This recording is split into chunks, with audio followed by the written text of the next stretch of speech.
श्वास डॉक्टर बाबासाहेब आंबेडकर खातो तो आणि घेतो तो श्वास डॉक्टर बाबासाहेब आंबेडकरांमुळे. नाहीतर मला तोंड होतं बोलण्याची संधी नव्हती, मला बुद्धी होती पण विचार करण्याची संधी नव्हती, माझ्या मनात भावना होत्या पण मला लोकांसमोर व्यक्त करण्याची संधी नव्हती.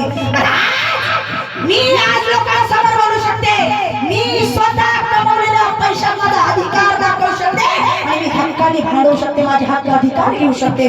ते फक्त संविधानामुळे आणि फक्त संविधानामुळे. या भारताची नागरिक म्हणून, या देशाची नागरिक म्हणून, त्या बाबासाहेबांची पोरगी म्हणून आणि या धम्म परिषदेची उपासिका म्हणून माझं पहिलं कर्तव्य बनते या संविधान वाचवण्यासाठी. कोणतं कर्तव्य बनते? अहो काय खिडी आहे तुमच्या डोक्यात? काय समजू राहिलं का माय? बस समजू राहिलं का इथल्या बसलेल्या बाहेर? किती जणी समोर करा बरं हात वर.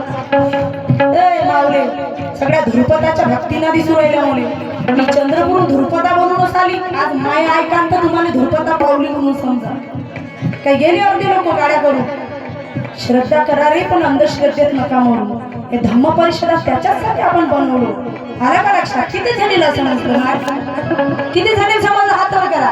भारतीय संविधानाचा बापरे किती जड झाल्या ग तुम्ही. नाही लई त्रास होते नाही का? लईच त्रास होते, लई त्रास होते का? अरे हमें अभिमान है.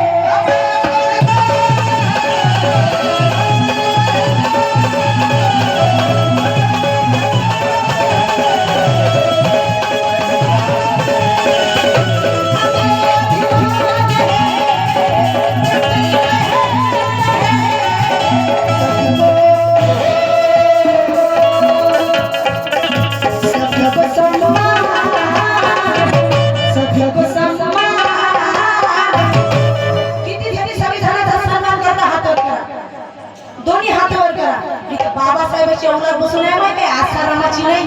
तुमचा बाप आसाराम असून तर हात वर नका करू. इमानदारीने तुमच्या मनावर हात ठेवून सांगा तुम्ही बाबासाहेबांची औलाद आहे तर हात वर करा. तुम्हाला कमीत कमी ज्याने जन्म दिला त्याची तरी लाज ठेवा. हात वर करा, सगळे हात वर करा, दोन्ही हात वर करा. आणि खबरदार हात खाली केले तर तुमच्या मायची शपथ तुम्हाला मला माहित आहे. काय काकी मेली असून तरी शपथ, जिद्दी असून तरी शपथ. हा चला दोन्ही टाळ्या. सभी को सन्मान, सभी को